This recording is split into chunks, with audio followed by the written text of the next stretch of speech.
Alright, today I'm going to be demonstrating sub-Q injections. So the first thing that I'm going to do is check the MAR and the order and make sure everything adds up and is all correct. Then I'm going to go to a non-interruption zone, which in the hospital would be the med room. I'm going to go in there. My 5 injection sites for sub-Q would be upper back, posterior, upper arm, the abdomen, the upper butt, and the anterior upper thighs. I'm going to check my order again, make sure that they do not have any allergies, and if they do, I have to consult the doctor. I'm going to wash my hands, and then I'm going to check the MAR again, check the order. When I'm pulling the medication off, I'm going to check it 3 times. So the order states that I need 10 units of insulin. So the first thing I'm going to do once I have it, after I check it 3 times, I have the medication, is wipe it with an alcohol pad for 30 seconds. Second thing I'm going to do is pull up 10 units into the syringe of air, and I'm going to aspirate that into the bottle. Once I do that, I'm going to flip it up, pull out 10 units of insulin.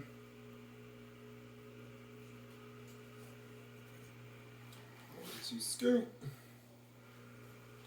scoop. All right. Before I even go to the patient's room, I'm going to bring this to another nurse, and I'm going to say how many units are in this to verify that there are the correct amount in the needle. Then I'm going to gather my supplies, which is the MAR, the med bottle, the TB or insulin syringe, and the alcohol prep pad. When I go to the patient's room,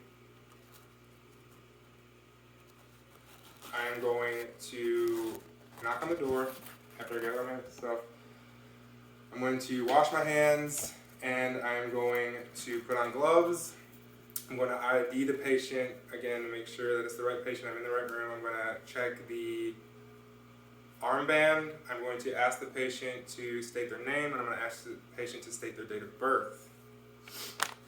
Alright, once I do that, I am going to make the patient comfortable, and I'm going to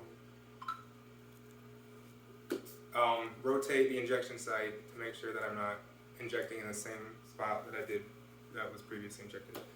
Alright, I'm going to clean the skin with an alcohol prep pad once I determine which site I'm going to be using. I'm going to wrap the medication, and I'm going to make sure that the alcohol dries on the skin before I inject. When I do inject, I'm going to do it at a 45 or 90 degree angle, and I'm going to do a dark light motion into the skin. I'm not going to aspirate at all. I'm going to inject, pull out, put it in the sharps container, make sure to do that, and I'm going to apply slight pressure onto where I injected. Alright, I'm going to put a Band-Aid on, and then I'm going to reposition the patient, make sure that they're comfortable, and take off my gloves, perform hand hygiene one more time, and go and document everything that I just did, the where, why, how, when, and initial it.